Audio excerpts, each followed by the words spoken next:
자, 반갑습니다. 흑우입니다. 최근에 K-POP 가수들의 몸값이 진짜 말도 안 되게 치솟고 있다는 사실 들어보셨나요? 저희는 연예인들 부럽다 하면서 이야기를 많이 하지만 이제는 진짜로 그냥 방송에 나오는 연예인 혹은 콘서트를 하는 연예인 다 같은 연예인이 절대 아니라고 합니다. 제가 얼마 전에 다룬 주제가 있었죠. 한국의 배우의 몸값이 되게 뛰고 있다. 한 해에 5억씩 받는다, 2억씩 받는다, 그런 이야기를 한 적이 있었는데, 그런데 그런 수입이 우스울 정도로 일부 가수들의 콘서트 수입은 정말 미친 듯이 올라가고 있다고 해요. 한 번 콘서트를 기획을 해서 여러 번 공연을 하게 되면 1년 매출이 몇백억 원 달성을 한다고 하니까 아이유씨 같은 분은 최근에 열연하셨던 폭삭 소가수다에 나왔던 출연료 정도는 부업이다 라고 생각이 들 정도로 수입이 차이가 난다고 합니다. 그뿐인가요? 사실 요즘에 티켓값만 20만원이 넘는다고 하고요. 또 공연에 재밌게 즐기려면 필수템이라고 하는 응원봉도 6만원, 7만원 쉽게 넘기 때문에 한편으론 팬들 입장에선 옛날엔 재밌게 즐겼던 팬질이나 덕질도 이제는 돈이 없어서 할 수 없겠다, 팬들만 가난해지고 있다, 그런 볼멘 소리도 나오고 있다고 해요. 그럼 어떤 가수들이 큰 돈을 벌고 있냐? 중장년층과 노년층들에게 큰 인기를 얻고 있는 이명웅 씨와 같은 분들이 진짜 알짜 중에 알짜 콘서트 가수가 되고 있다고 합니다. 그럼 이분들이 왜 이렇게 큰 영업이익을 내고 있냐? 바로 한 곳에서 공연을 5회, 6회씩 할 수 있기 때문에 보통 이게 콘서트를 구성하는 데 있어서 공연장을 꾸미고 이런 거에 돈이 많이 들어가서 영업이익률을 낮추는 요인이 된다고 하는데, 이명웅 씨 공연 같은 경우에는 한 곳에서 여러 번 공연을 해도 되기 때문에 첫 번째에만 돈이 많이 들어가고 두 번째, 세 번째에는 이익이 훨씬 더 많이 남는다고 해요. 도대체 콘서트장 수익이 얼마 정도일까 궁금해서 좀 찾아봤어요. 2022년까지만 하더라도 하이브의 연 매출 수익이 약 14%가 콘서트 수익이라고 하는데 매년 꾸준히 늘어서 이제는 20% 가까이가 콘서트 매출이라고 합니다. 사실 어느 곳에서 비중이 늘었으면 반대로 어느 곳에서 비중이 줄었어야 될 거 아니겠어요? 어디서 많이 줄었나 한번 봤더니 연예인들의 광고 수익, 출연료 수익이 옛날에 9%에서 반토막이 나고 있다고 하죠. 이제 BTS가 유퀴즈에 나와서 그런 받는 돈들 있잖아요. 사실상 거의 적자라고 합니다. 팬들을 위해서 또 홍보 겸 해서 요즘에는 방송에 많이 출연을 하신다고 해요. 근데 여기 손익계산서를 보니까 공식 상품 MD 이런 것들이 1년에 매출이 4천억이 난다고? 야, 이거 어떤 걸 팔길래 도대체 이렇게 매출이 많이 나냐? 한번 궁금해서 찾아봤는데 응원봉이 진짜 효자 상품이라고 해요. 무려 팬분들은 67,000원, 68,000원 비싼 비용을 내고도 정말 많이 사신다고 해요. 그 이유는 나름대로 이게 여기에 핵심 기술이 들어가 있어 스마트폰하고 응원봉을 연동을 하면 무대에서 이렇게 멋진 효과를 약간 연출할 수 있다고 하죠. 근데 이게 공연 시장이 정말 얼마나 빠르게 또 크고 있는지 혹시 아십니까? 공연 시장이 매출이 1.4조였다. 영화 시장을 역사상 처음으로 뛰어넘었다고 해요. 얼마나 이렇게 빠르게 커지고 있나 한번 궁금해서 봤더니 한 5년 전만 하더라도 공연 시장이 영화 시장보다 좀 작았다. 코로나 특수가 아닌가 싶어서 좀 이전도 찾아봤는데 불과 5년 만에 2배 혹은 그 이상 공연 시장이 큰 게 맞다고 하고요. 공연 전체 매출 비중 중에서도 가장 높은 게 콘서트 46%. 그리고 이렇게 공연 매출이 떡상할 수 있었던데 가장 크게 기여할 수 있었던 게 뭐냐? 바로 티켓 객단가가 말도 안 되게 오르고 있었다고 합니다. 한 명당 공연장에 가기 위해서 사야 되는 티켓 값이 매년 거침없이 10%씩 성장하고 있어요. 우리나라에 이렇게 소비자들한테 물가를 10%씩 전가할 수 있는 산업이 또 있나 싶은데, 콘서트를 좀 많이 가시는 분들은 저한테 이렇게 말씀을 하실 겁니다. 야, 흑우야, 너 콘서트장 한 번도 안 가봤지? 요즘 웬만한 콘서트 표값 죄다 15만원, 20만원 이상 한단다? 그런데도 10분, 15분 안에 싹 다 매진되는 그런 게 요즘 한국 콘서트 시장이야. 이렇게 말씀을 많이 하십니다. 한국뿐만이 아니라 미국 전 세계적인 팝 가수들도 한국인들이 이렇게 순식간에 매진시키고 공연장에 많이 가는 걸 눈치채니까 되게 많이 내한 공연을 열리고 있다. 한 10년, 15년 전만 하더라도 골드플레이, 오아시스 이런 세계적인 스타들이 도쿄 아니면 싱가포르, 홍콩을 갔지 한국은 안 온댔어요. 왜냐면 이렇게 15만원, 20만원씩 받아버리면 공연장이 다 안 찬대. 근데 이제 킹짱민국 한국에서 공연 시장이 이렇게 크다 보니까 전 세계적인 네임밸류를 가진 아티스트들이 많이 온다. 근데 예전부터 아이돌 콘서트들을 좋아하셨던 분들은 옛날에 티켓값 겨 8만원 넘는 게 별로 없었는데 5만원, 7만원이 국룰이었는데 요즘은 그냥 평균이 14에서 18, 뭐 R석, S석 이런 데는 20만원이 그냥 넘죠. 10년 전, 15년 전만 하더라도 과거 콘서트는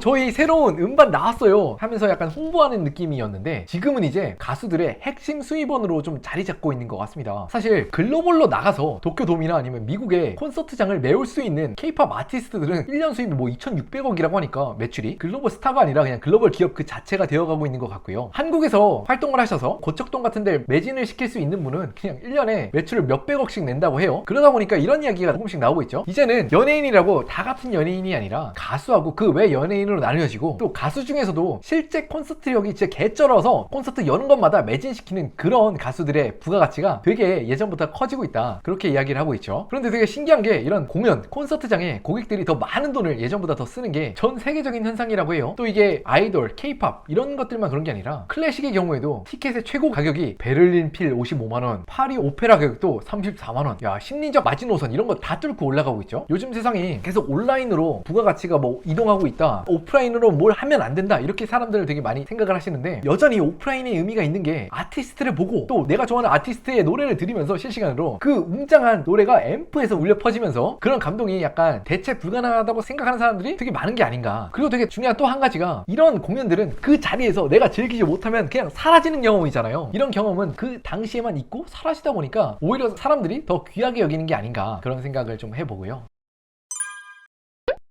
저는 검정치마 가수를 되게 좋아하는데 예매를 시작하자마자 아예 다 매진됐더라고요. 저 같은 노인네는 진짜 이게 티켓팅도 쉽지가 않다. 그래서 한번 인터넷을 좀 찾아보니까 굉장히 재미난 게 있더라고요. 바로 티켓베이입니다. 콘서트장 뿐만 아니라 되게 여러 종류의 표를 살 수가 있다고 하는데, 사이트를 가니까 되게 잘 해놨어요. 표를 정가나 혹은 그 웃돈을 살짝만 주면 티켓을 바로 살 수가 있다고 합니다. 매진이 되어 있는 상태에서는 굉장히 좋은 옵션이 될 수 있죠. 이 회사가 좀 얼마나 잘 되고 있나 궁금해서 한번 찾아봤는데, 지난해 매출이 100억 원을 돌파했는데 영업이익이 35억이었다. 영업이익률이 35%란 거잖아요. 불과 6년 전에 창업된 회사가 거래액이 1000억, 매출은 100억, 영업이익은 35억. 그런데 이런 생각이 드실 수 있어요. 야, 티켓 그 콘서트를 못 가면 취소를 해야지 티켓 베이에서 파는 게 맞아? 법적으로도 좀 불법적인 일 아니야? 라고 생각하실 수 있는데, 제가 궁금해서 좀 더 찾아보니까 티켓 베이에서 티켓을 사고 파는 게 그 자체로 완전히 불법은 아니라고 합니다. 그게 무슨 소리냐? 사실 우리나라에서 티켓을 정가 혹은 정가 이하로 사고 파는 건 합법이라고 해요. 그럼 뭐가 불법이냐? 정가보다 비싸게 뻥튀기해서 파는 게 불법이라는 거잖아요. 흔히 말하는 암표라고 합니다. 그럼 티켓베이는 합법일까 불법일까? 원칙적으로는 정가보다 비싸게 티켓이 사고 팔리는 걸 막고 있는 시스템은 없다고 합니다. 티켓베이의 논리는 이렇습니다. 우리는 그냥 플랫폼, 단수 중개자일 뿐이기 때문에 판매자들이 뭐 파는 거는 걔네들의 문제다, 나의 문제는 아니다, 그렇게 이야기하는 거죠. 근데 문제는 이게 실질적으로는 거의 대부분의 거래가 정가 이상에서 거래되면서 암표 장터로 이용되고 있으니까 좀 사람들이 문제라고 지적하고 있죠. 사람으로는 도저히 살 수 없는 그런 반응 속도를 이용해서 보수로 사서 티켓베이에서 파는 암표상들도 많다고 하고요. 그래서 일부 콘서트장에서는 이렇게 정책을 가지고 있죠. BTS, 싸이 이런 대형 페스티벌은 처음에 1차적으로 구매한 사람들의 그 실명을 기록해놨다가 입장하는 사람들의 신분증, 그런 것들을 다 확인해서 실명제 공연장들도 늘어나고 있다. 이런 실명제 공연장 티켓들은 아예 막아놨냐? 그것도 아니죠. 티켓베이에 일부분 수수료를 조금 더 지급하는 대가로 입장 안심 이용 가능 기능을 넣어놨다고 합니다. 이건 뭐냐? 실명 인증 콘서트장에서 입장이 제지가 되었을 때 전액 환불을 해주는 기능이라고 해요. 또 법적으로 문제가 있는가 하면 지금 법 기준으로는 좀 합법이라고 하는 사람들이 좀 많다고 하는 것 같습니다. 앞으로는 이게 암표를 양산하는 약간 시스템이기 때문에 저 같은 사람들은 약간 공연에서 소외되는 게 아닌가, 그런 생각을 좀 해봤습니다. 여러분들은 좀 어떻게 생각하시나요? 이런 문제에 대해서.